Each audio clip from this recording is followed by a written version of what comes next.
Assalamualaikum warahmatullahi wabarakatuh. Waalaikumsalam Selamat malam yang saya hormati rekan-rekan jurnalis. Pada malam hari ini, tanggal 24 November tahun 2024, Komisi Pemberantasan Korupsi akan menyampaikan pointers konferensi pers kegiatan tangkap tangan, dugaan tindak pidana korupsi pemerasan dan gratifikasi di lingkungan pemerintah Provinsi Bengkulu, yang untuk detailnya akan disampaikan oleh Bapak Alexander Marwata. Silakan, Pak. Ya.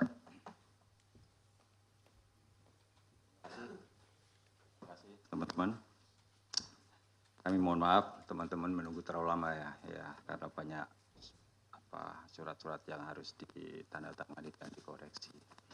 Ya, saya akan menyampaikan kegiatan menyangkut penangkapan terduga tindak pidana korupsi yang terjadi di Provinsi Bengkulu.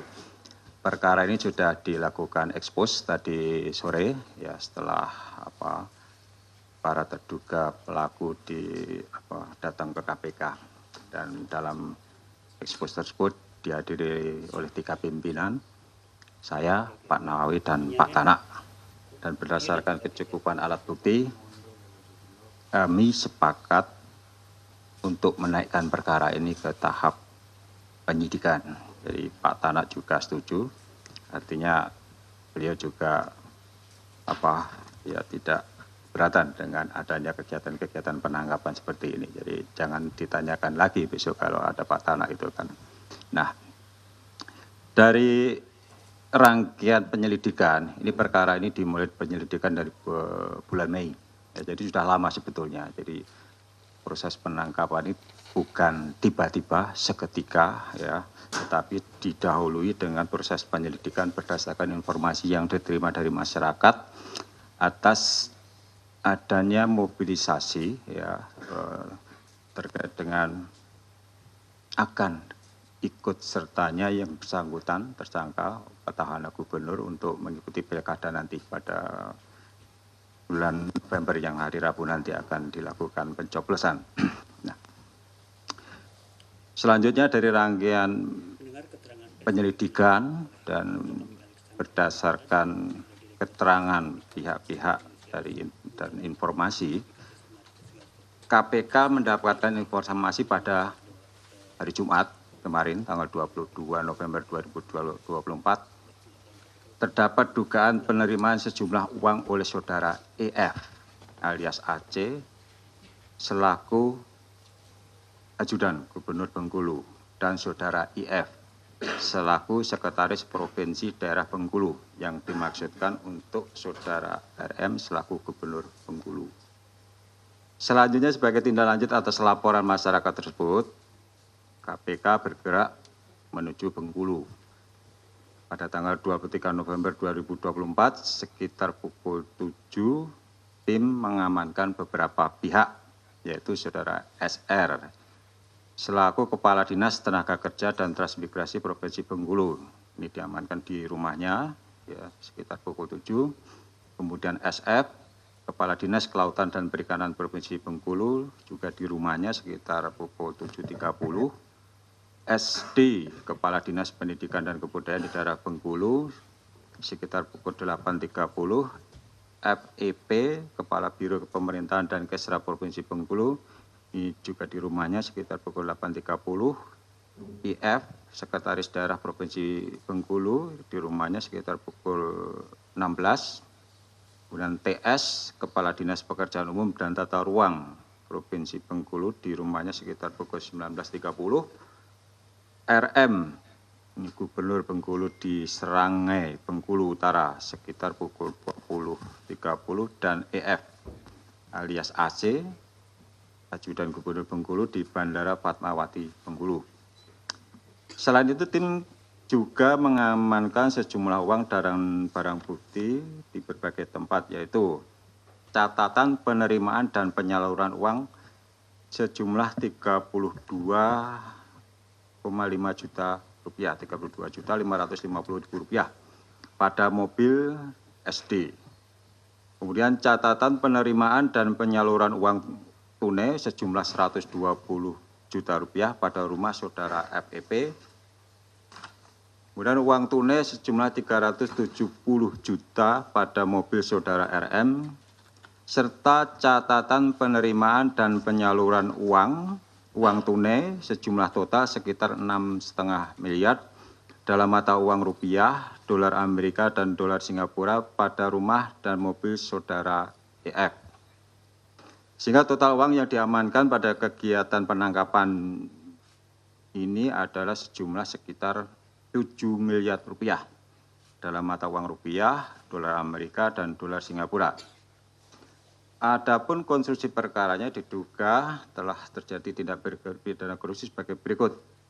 Pada bulan Juli tahun 2024, saudara RM menyampaikan bahwa yang bersangkutan membutuhkan dukungan berupa dana dan penanggung jawab wilayah dalam rangka pemilihan gubernur Bengkulu pada Pilkada serentak bulan November 2024. Selanjutnya pada sekitar bulan September sampai dengan Oktober 2024, saudara IF mengumpulkan seluruh ketua OPD dan kepala biro di lingkup Pemda Provinsi Bengkulu dengan arahan untuk mendukung program saudara RM yang mencalonkan diri kembali sebagai Gubernur Bengkulu. Saudara SF menyerahkan uang sejumlah 200 juta rupiah kepada saudara RM melalui saudara EP dengan maksud agar saudara SF tidak dinonjobkan sebagai kepala dinas. Saudara TS mengumpulkan uang sejumlah 500 juta yang berasal dari potongan anggaran ATK, alat tulis kantor, potongan SPPD, surat perintah perjalanan dinas, dan potongan tunjangan pegawai. Terkait hal tersebut, saudara RM pernah mengingatkan saudara TS, apabila saudara RM tidak terpilih lagi menjadi gubernur, maka saudara TS akan diganti. Saudara SD mengumpulkan uang sejumlah 2,9 miliar. Saudara SD juga diminta saudara RM untuk mencairkan honor PTT pegawai tidak tetap dan GTT guru tidak tetap seprovinsi Bengkulu sebelum tanggal 27 November tahun 2024. Jumlah honor per orang adalah 1 juta.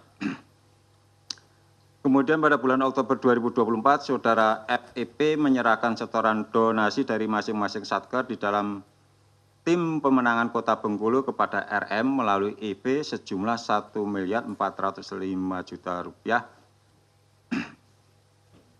Kemudian selanjutnya para pihak tersebut dibawa ke Jakarta. Tadi sudah dibawa ke Jakarta dan kemudian dilanjutkan dengan pemeriksaan kepada para pelaku terduga korupsi. Atas fakta peristiwa tersebut, kemudian KPK telah menemukan adanya permulaan bukti yang cukup dan menaikkan perkara ini ke tahap penyidikan. KPK selanjutnya menetapkan 3 orang sebagai tersangka, yaitu RM, Gubernur Bengkulu, IF, Sekretaris Daerah Provinsi Bengkulu, dan EP atau AC, ini Ajudan Gubernur Bengkulu. Atas perbuatannya, para tersangka disangka telah melanggar ketentuan pada pasal 12 huruf E dan pasal 12 huruf E ini pasal pemerasan dan pasal 12B besar gratifikasi. Undang-Undang Nomor 31 Tahun 99 sebagaimana telah dirubah dan Undang-Undang Nomor 20 Tahun 2001 junto pasal 5 KUHP. KPK selanjutnya akan melakukan penahanan kepada para tersangka untuk 20 hari pertama terhitung mulai hari ini tanggal 24 November tahun 2024 sampai dengan tanggal 13 Desember tahun 2024. Penahanan dilakukan di Rutan Cabang KPK. Demikian saya sampaikan. Terima kasih. Terima kasih Pak Alek. Rekan-rekan dipersilakan bagi yang ingin bertanya seputar perkara yang tadi sudah dibacakan ya. Tidak keluar dari perkara yang saat ini sedang ditangani oleh KPK. Silakan. Oh iya. Sorry. Oh, Ingat aja. Ya, kita tunjukkan terlebih dahulu.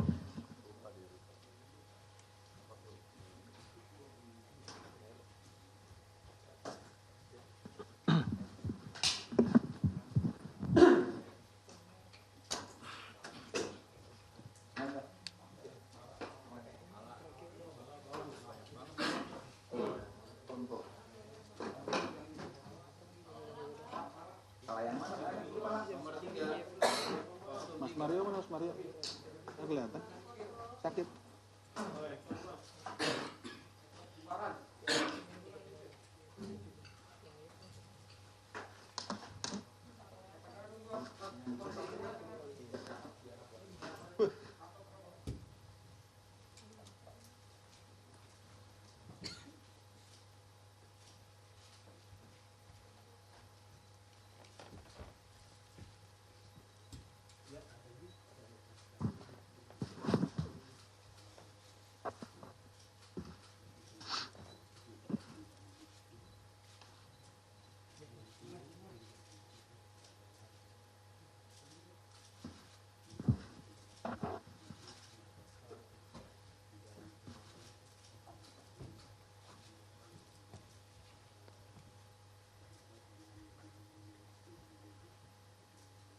Cukup ya? Hah? Belum? Ke atas? Oke.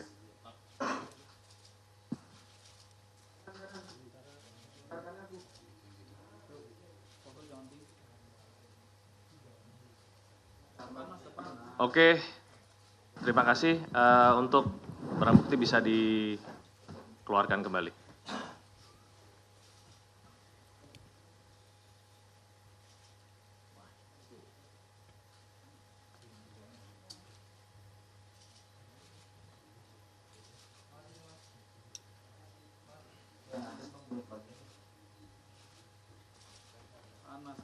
Yang bawah bagi yang atas lah.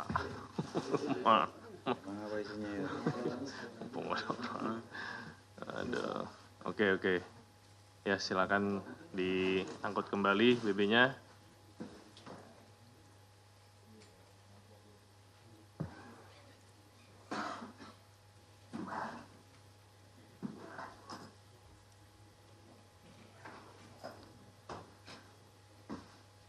Oke, silakan untuk yang bisa keluar. Terima kasih banyak. Baik teman-teman, kita lanjutkan untuk sesi pertanyaan. Silakan, dari siapa, dari mana?